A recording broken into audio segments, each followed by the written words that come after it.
santità. Ti preghiamo, santifica questi doni con l'argine del tuo Spirito, perché diventino per noi il corpo e il sangue del Signore nostro Gesù Cristo. Egli, consegnandosi volontariamente alla passione, prese il pane e rese grazie, lo spezzò, lo diede ai suoi discepoli e disse: prendete e mangiatene tutti, questo è il mio corpo, offerto in sacrificio per voi.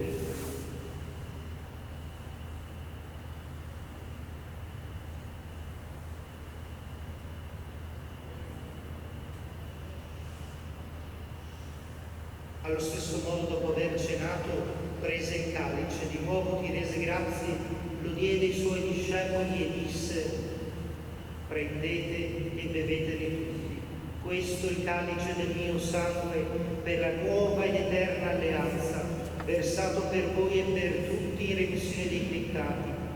Fate questo in memoria di me.